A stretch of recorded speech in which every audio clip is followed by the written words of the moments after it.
खाना जंगी हो रही है, मगर हमारे भारत के प्रधानमंत्री कर्नाटका में आकर जनता से अपील कर रहे हैं कि वो जो केरला में पिक्चर बनाई गई उसकी ताईद में प्रधानमंत्री अपने भाषण में बात कर रहे हैं। हम देश के प्रधानमंत्री से ये रिक्वेस्ट करना चाह रहे हैं कि प्रधानमंत्री, कर्नाटका का चुनाव जरूर है, मगर पाकिस्तान से आतंकवादी आकर हमारे 5 सिपाहियों को उनकी जान ले लिए। मणिपुर जल रहा है, लोग अपने घरों को छोड़कर भाग रहे हैं, गांव जल रहे हैं, चर्चिस को जला दिया जा रहा है, और प्रधानमंत्री जो है उस एक गंदी पिक्चर के बारे में जो रहे हैं। ये बड़ी अफसोस की बात है, ये बड़ी अफसोस की बात है कि देश के प्रधानमंत्री को जहां पर तवज्जो लेना था वहां पर तवज्जो कम ले रहे हैं और आकर उस पिक्चर के बारे में बात कर रहे हैं जो पिक्चर में कहा गया। भाई साहब रुक जाइए ना। केरल के 32,000 औरतें आईसिस ज्वाइन की उस पिक्चर में लिखा गया प्रमोशन में। बाद में कोई कोर्ट को गए तो उसने कह दिया कि नहीं सर, खाली 3 नंबर है। हम देश के प्रधानमंत्री से पूछना चाह रहे हैं, अगर कोई पिक्चर फैक्ट पर बनाई गई है तो खुलकर कहो फैक्ट पर बनाई गई। अगर तुम फिक्शन पर बना रहे तो बोलो फिक्शन पर बना रहे। तुम्हारा मसला हमारे बुरखे को दिखाकर, किसी को मुसलमान दिखाकर तुमको अपना पेट, लोग उसको मुस्तरद कर देंगे।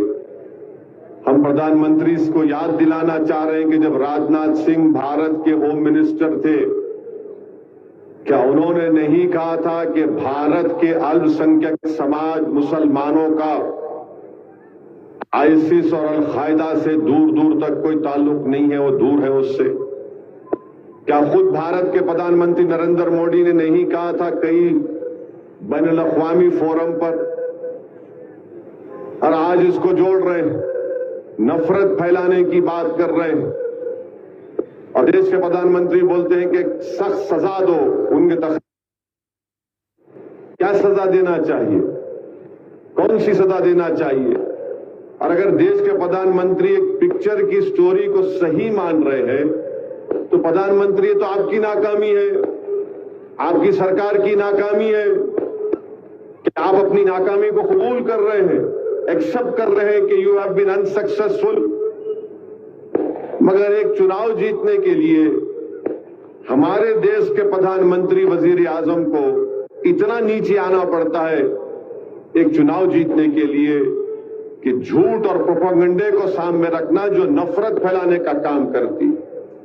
हम आज यहां से हमारे प्राइम मिनिस्टर से अपील करते हैं कि पाकिस्तान से जो टेररिस्ट आ रहे हैं उनको रोको आप। सरकार आपकी है, 370 आपने कॉन्स्टिट्यूशनल ब्रीच करके हटाया। आप क्यों आकर वो लोग मार रहे हमारे सिपाहियों को? ये 10-12 दिन में एक तो सिपाहियों की गाड़ी जा रही थी, उस पर रॉकेट लॉन्चर से उनको शहीद कर दिया, और फिर कल आज 5 हमारे सिपाही मारे गए। क्या हो रहा है हमारे देश में प्रधानमंत्री? और बीजेपी आरएसएस के लोगों से पूछता हूं जो हर थोड़ी देर को नेशनलिज्म नेशनलिज्म बोलते, अरे तुम्हारा नेशनलिज्म अब क्यों खामोश हो चुका है? कहां गया तुम्हारा नेशनलिज्म? बताओ, बोलो तुम्हारा नेशनलिज्म कहां है? हमारे सिपाही मारे जा रहे हैं पाकिस्तान से आकर, और बीजेपी के आरएसएस के लोग उस पर बात नहीं करते। हमारे देश में मणिपुर में चर्चों को जला दिया जा रहा है, सिविल वार हो रही है मणिपुर में। क्यों हो रही है? क्योंकि बीजेपी ने डिवाइड एंड रूल की पॉलिसी मणिपुर में की। आपने ट्राइबल्स के जो राइट्स थे किसी और को देने की आप कोशिश कर रहे हैं। हम उम्मीद करते हैं कि देश के प्रधानमंत्री, वजीर आजम, प्राइम मिनिस्टर थोड़ा टाइम निकालेंगे करेंगे, इन चीजों पर कंसंट्रेट करेंगे और रोकेंगे। और हम दुआ करते हैं और उम्मीद करते हैं कि मणिपुर में अमन और शांति पैदा हो जाए और वहां के शेड्यूल्ड ट्राइब के लोगों के स्टेटस को डिस्टर्ब नहीं होना चाहिए। ये एमआईएम पार्टी डिमांड करती है। आप किसी को एसटी में शामिल नहीं कर सकते ऐसा ही करके, इसीलिए मणिपुर में सब तमाशे हो रहे हैं।